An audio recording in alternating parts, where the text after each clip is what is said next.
Faf Plessis বলেন ভারত এখন বিশ্বকাপ আয়োজন করা একেবারে সম্ভব নয়, কারণ ভারত এখন মারাত্মক রকমের ভাইরাস ছড়িয়ে গেছে।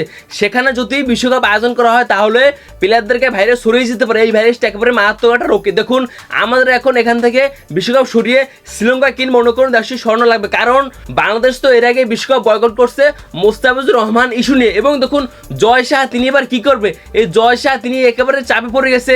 England, Australia, Sri Lanka, south Africa সবাই একেবারে এক চাপ দিচ্ছে জয় শাহকে ভেন্যু চেঞ্জ করার জন্য। কিন্তু দেখুন জয় শাহ তো বাংলাদেশ সময় ভেন্যু চেঞ্জ করে নেই।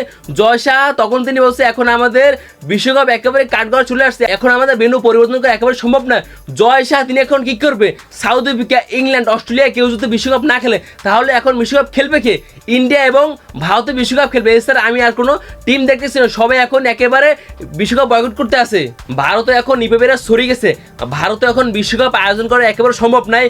পেলেসি বলেন ভারতে এখন যদি বিশ্বকাপ আয়োজন করা হয় তাহলে আমাদের প্লেয়ার আক্রান্ত হতে পারে, তার জন্য আমরা বিশ্বকাপ বয়কট করবো যদি বিশ্বকাপ ভেন্যু চেঞ্জ নয়। এবং দেখুন বাংলাদেশ ক্রিকেট দলকে তারা বিশ্বকাপ থেকে একেবারে অন্যভাবে বাদ দিচ্ছে। এবং এই মোস্তাফিজুর রহমান তো তিনি দীর্ঘদিন ধরে আইপিএল খেলছে, তাহলে এতদিন কোনো সমস্যা নেই। তাহলে 2026 সালে এসে মোস্তাফিজুর রহমানকে নিয়ে কিসের সমস্যা বিসিসিআই এবং আইসিসির। এবং দেখুন বিসিসিআইতে আগে কেন আইপিএল থেকে বাদ দিল আমার এই কারণ জানা নাই। এবং দেখুন বর্তমানে আইসিসি, বিসিসিআই তারা এখন যেটা শুরু করছে তারা একেবারে অন্যায় শুরু করছে। এবং দেখুন জয় শাহ এখন তিনি কী করবে, জয় শাহ তিনি এখন অনেক চাপে পড়ছে, তার এখন ভেন্যু চেঞ্জ করা লাগবে। এছাড়া কোনো অপশন নেই এই জয় শাহর হাতে। ইংল্যান্ড ক্রিকেট দল, অস্ট্রেলিয়া ক্রিকেট দল, সাউথ আফ্রিকা ক্রিকেট দল, শ্রীলঙ্কা ক্রিকেট দল সবাই এখন একের পর এক বয়কট বলছে বিশ্বকাপ। তারা এখন কেউ ভারত থেকে বিশ্বকাপ খেলবে না। বর্তমানে বিশ্বকাপটা এমন পর্যায়ে চলে গেছে ভারত এখন বিশ্বকাপ না হওয়ার সম্ভাবনা বেশি, কারণ এই ভাইরাসটা বর্তমানে অনেক ছড়িয়ে গেছে। তার জন্যই কোনো ক্রিকেট দল এখন ভারতে খেলার জন্য ইচ্ছুক নেই। এবং বাংলাদেশ ক্রিকেট দল তো আগে থেকে তারা বিশ্বকাপকে বয়কট করছে মোস্তাফিজ ইস্যু নিয়ে।